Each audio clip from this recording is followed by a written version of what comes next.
16, in which the first quarter financial report was discussed.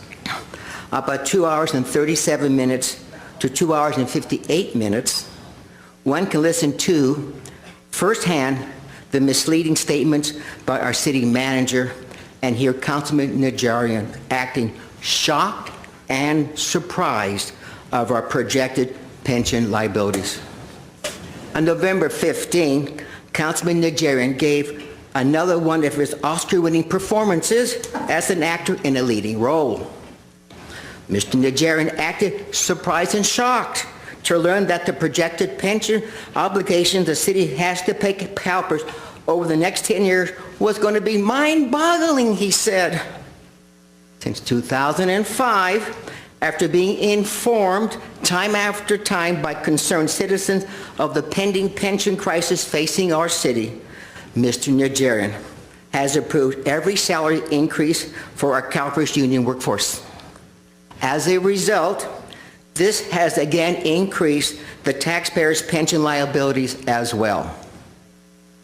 Our city unions have bought, paid for, and own Councilman Najharian. Mr. Najharian makes sure our city government stays with the corrupt and irresponsible California Public Employees Retirement System, CalPERS.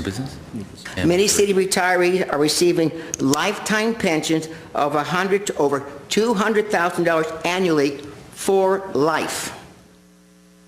Hands down, the Oscar for Best Producer, Best Director of the Year should go to our city manager, Scott Ochoa. Since he has been our city manager, he has manipulated the people and the city council members, insisting staying with CalPERS as the best game in town.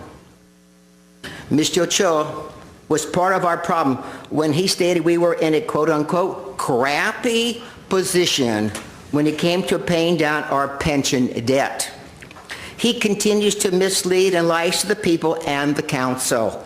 He has the audacity to say that staying with the corrupt and irresponsible CalPERS would be cheaper than having city employees on a 401k plan and Social Security benefits.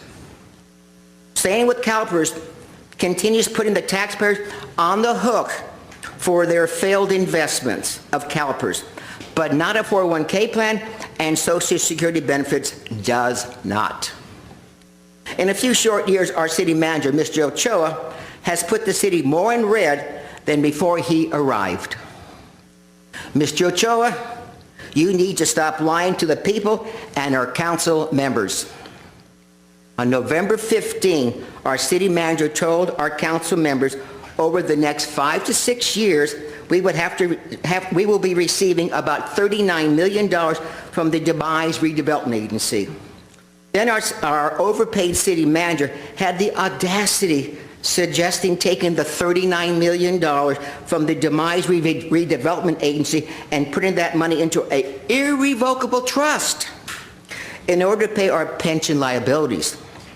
Instead, that money should be used to fix our crumbling roads and infrastructures.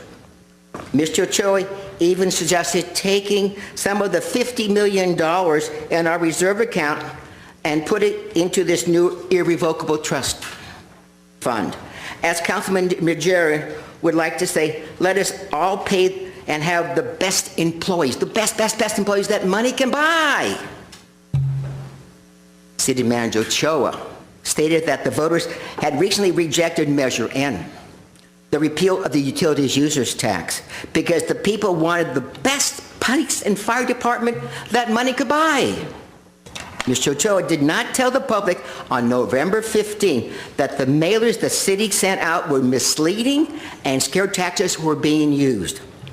The public never knew that over the next 10 years, as Councilman Garpadian stated, our pension liability would be over $600 million to keep Glendale Police and Fire Department unchanged. For the past 6 years, the taxpayers are annually sending checks to CalPERS on the average of about $20 million. Starting in 5 or 6 years, our checks to CalPERS would more than double to a whopping $49 million annually. Then the rest we can just hope and pray. Thank you.